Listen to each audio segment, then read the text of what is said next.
මොකද මේ කොණ්ඩේ බිමට වැටෙන කපුටු කූඩුවක් වගේ.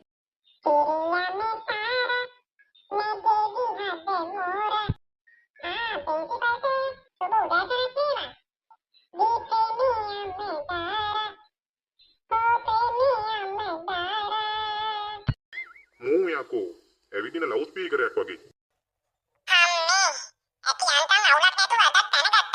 වට්ටු මොකද්ද පිළිබස කරන්නේ? පිටිපස්සෙන් ඇවිල්ලා මහතුනෝගේ හිටන් ඉන්නේ බය වෙනුනේ අප්පා. පපුව අමාරු කරේ කිම්දිය මැරෙ වැටෙන්නේ. තමසු මේ තාප්පෙන් පැල්ල කොහෙද යන්නේ?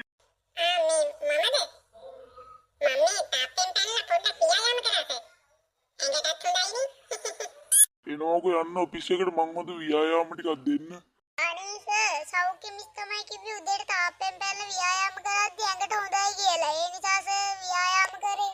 යංකෝ ඔෆිස් එකට මං හොඳ ව්‍යායාම ටිකක් දෙන්න. හොඳට අතු ගන්නවා. ඔයාලා අතේ තියෙන කුරු ටිකක් ගන්නවා. අනේ සර් දැන් ඇතිනේ මම යන්නද පන්තියට? නෑ ඔය ටික අතු ගාලා අතන තියෙන මොකුළු දැල් ටිකක් කඩලා ඉස්සරහා තියෙන මල් පාත්තියට වතුර දානවා. ඕව හොඳ ව්‍යායාම. ඇඟට විතරක් නෙමෙයි වකුගඩු වලටත් හොඳයි. යකෝ මම කියපු බරුව ආපහු මටම කියනවා. ඉස්කෝලේ පටන් ගන්න බෙල්ලෙක් ගෙව්වා. යනවා පන්තියට ආයෙත් ව්‍යායාම කරන්න ඕන ඔෆිස් එකට එන්න ඕනේ.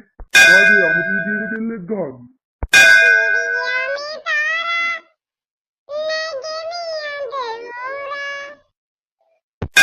ඒ උතන කවුද?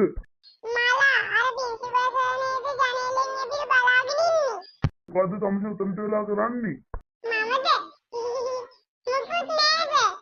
මොකේ පන්තියට?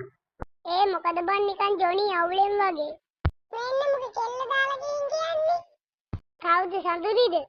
නපුව බන් ඉතින්. ඒක ඉස්කෝලේ උදේ ආපු ගමන් මේක නිකන් වඳුරේ කෙහෙල් ගෙඩක් දිහා බලාගෙන ඉන්නවා නේ දිහා බලන්නේ. ඒවා දිවස ගන්න බැරි ඉස්කෝලේ ගිහින් ඇති. අර තේරෙන්නේ නෑ බන් මගේ පපුවේ තියෙන ගින්දර තේරුම් ගන්න. ආගට පපුව ගිනිගන්නේ. මම බලද කොච්චර නම් කියනවා බුද්ධාන පත්තු කරද්දි ගින්දර ළඟට යන්න එපා කියලා. කොහෙ දහන්නේ නැහනේ. මං ඩක්කල වතුර ටිකක් පුරවගෙන එන්න. ඒ මොකද්ද බන් ඒ උනේ? අන්න දැක්කද? මන් දාගේටවත් තේරුම් ගන්න බැරි වුණා මගේ මේ පපුවේ තියෙන බුරුබුරා නැගෙන ආදරේ තේරුම් ගන්න. ඒ ආදරේ බල්ලෙක් කාලද වෙයි. බුරුබුරා නැගෙනවා කියන්නේ. මොකද මේ ඇඳුම් තෙමාගෙන ඔත පෙරාගෙන හඳන්නේ ඇයි සුදු මෙනිකේ කියන්න පනමාගේ මට පාඩු ඉන්න දීපා.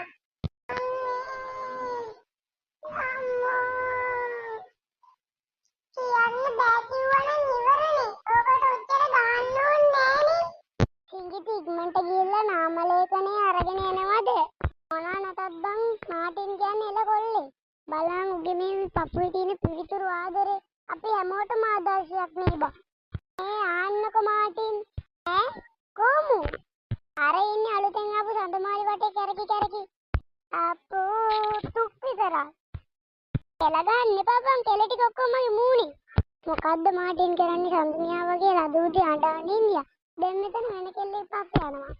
හරි බං දැන් සඳුනි එන්නේ දැන් මගේ හිතේ ඉන්නේ සඳමාලි. මේ මට සඳමාලිව සෙට් කරගන්න පොඩි උදව්වක් දීපන්කෝ. මට සඳමාලිව සෙට් කරගන්න ඕන නම් උඹ ආදරණීය දෙයක් දීපන්. ආදරණීය දෙයක් නම් ඉතින් මාව තමයි දෙන්න වෙන්නේ.